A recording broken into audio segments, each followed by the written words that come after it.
ઇસ્લામ ધર્મના તહેવાર મહોરમની જૂનાગઢમાં પરંપરાગત રીતે ઉજવણી કરવામાં આવી હતી।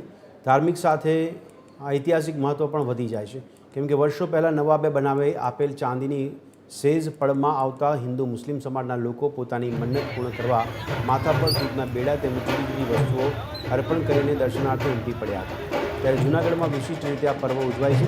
હજરત ઇમામ હુસૈનની યાદમાં મહોરમ પર્વની ઉજવણી કરાય છે। ત્યારે જૂનાગઢમાં આ તહેવાર નિમિત્તે સૈયદ પરિવારને નવાબે ભેટ આપેલી ચાંદીની સેજ પદમાં આવે છે। બીજી તરફ ચાંદીની સેજમાં રહેલા મોતીની પણ માન્યતા રહેલી છે।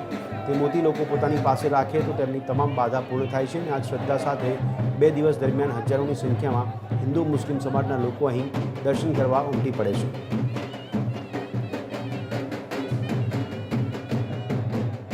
કે જે મેટ્રેટ જે શહીદ થયા છે મૌલા હુસૈન કરબલાની અંદર, એની યાદની અંદર આ હુબહુ એક તસવીર બનાવવામાં આવે છે અને એને એવું જ સમજીએ છીએ કે અમે કરબલાની અંદર છીએ।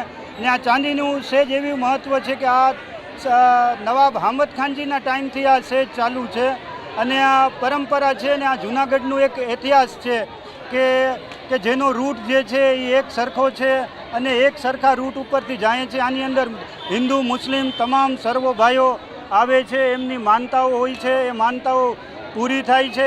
દર વર્ષે મોહરમમાં 9 તારીખે ચાંદીની સેજ બેસે છે, કેમ કે ઇમામ હુસૈન અને તેના 72 સાથીદારો શહીદ થયા હતા, તેના માટે અહીંયા માતમ મનાવવામાં આવે છે। અને જૂનાગઢ એકમાત્ર એવું છે કે જ્યાં ચાંદીની સેજ આવે છે અને અહીંયા હિન્દુ મુસ્લિમ એકતાનો બી પરિચય થાય છે। અહીંયા માનતાઓ પણ ઉતરે છે, દૂધના બેડા, દૂધ, ખીર, પેડા એવી બધી માનતાઓ ઉતારવામાં આવે છે।